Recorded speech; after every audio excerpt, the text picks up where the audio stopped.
All right. So it's at the time of this video, it's October 18th. And my wife, she gave birth a little earlier than we thought. She was scheduled for a C-section, but a few days beforehand, her water broke. First time in her life that her water broke. So it was interesting. And first video, I talked about our son having clubbed feet and how I hoped and prayed that it would heal itself in that 5% chance. It did not, which is fine. Of course, one will be a little bummed, but it's kind of like expected anyway. So it's more of like an oh shucks instead of being ragingly crying or mad or anything. So that'll be a journey, but we've been through worse. So it will be just Tuesday, as that guy from Street Fighter 2 said, or Street Fighter the movie. But on the way to the hospital, and I spent a lot of time there while my wife was out, especially the first night before the baby gave birth.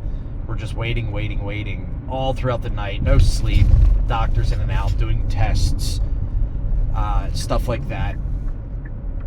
And then I started doing these YouTube shorts. They're basically TikTok.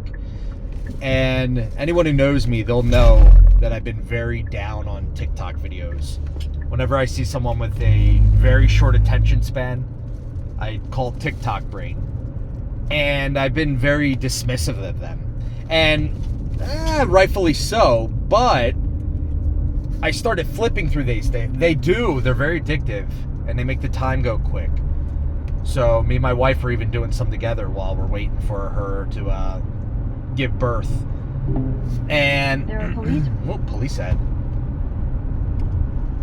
And then I told her, like, I just had an epiphany. These TikTok videos are awesome. I mean, they're incredible. Yeah, they're addicting, but you can get, it's like concentrated juice or espresso. You can get really good information in just a very quick time. Now, of course, this is barring the examples of misinformation and just straight up lies. You know, a lot of these videos are very fake. Oh my gosh, I don't know if you guys seen this. These videos where they do these street interviews or these Uber dash cams. I mean, there's better acting in porn. It's awful. Like, you can tell it's just super fake. And then you read the comments and people are just eating it up. Like, oh my gosh, did you guys see what happened? Oh, did you hear when he said that? Or rah, rah. And I'm just like, man, this is the the quality of our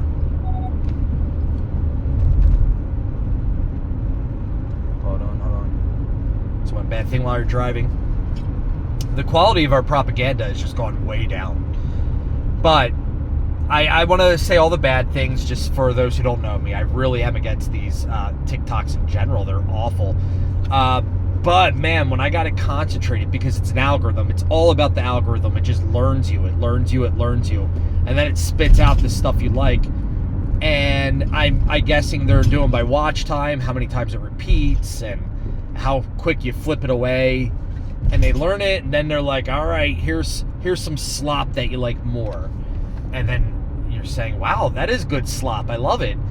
And this stuff I've seen on these TikTok videos are fantastic. I was really enjoying it. These parables, especially the time when my wife's about to give birth. A lot of them are just existential, philosophical stuff that comes up.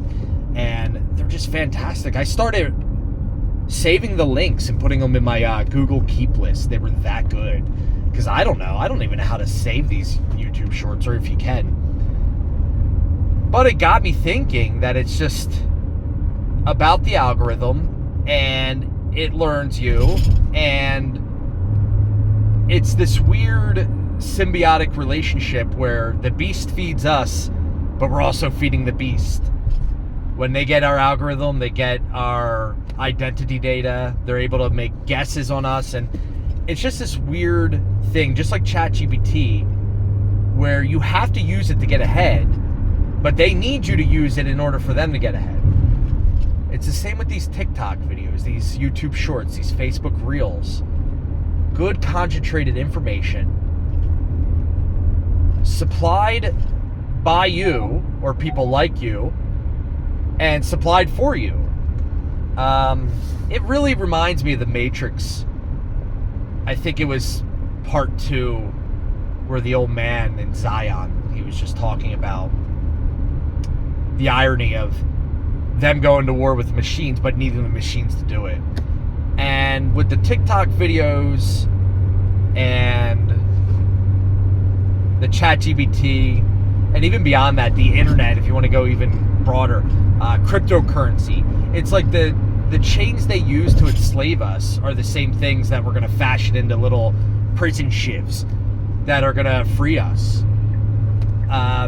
It's very important to know that. Like, the TikTok videos, I'm still very, how do I say it, reserved about them. They were a great way to pass hours as we waited for our son to be born, but at the cost of addiction. Like, every time you use it, it's a feedback cycle of addiction. Then all of a sudden, before you know it, that's all you want to do. Oh man, I just want to keep scrolling these TikTok videos, keep scrolling these reels, keep scrolling these shorts, and it's super addicting. And I've been having a lot of trouble with that. Things like Twitter, Reddit, all those stuff. They're amazing at one degree, and then they're just genetically built to addict you at another. For me, I don't know, maybe I have an addictive personality. It's very, very difficult to draw that line and to know how much of it to use, how long I should be doing it, how many days. It's very hard to set those boundaries for myself. It's easy when you're setting them for your kids or other people, but wow, it's very difficult. It's a weird FOMO thing too. I don't know if any of you guys had this, but you feel like if you're not on Twitter, if you're not on Reels and YouTube and all that, that you're missing out on all the information that everyone else knows. Not to sound feminine about it, but about the gossip and all that stuff.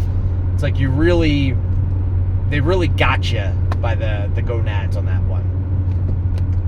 But for those of you like me that just poo-poo all over the YouTube Shorts idea, without knowing too much about it, but learning and discovering it, and then really finally getting the algorithm right for something tailored to me, there's something in there that can be very useful, along with destructive, but we all know about that. But there's something in there that can be very useful. So I'll explore more of that later. Right now I'm on the way to the hospital again. The wife's got to wait there for a few days before she's cleared out. It was C-section, so keep tuning in and for the adventures.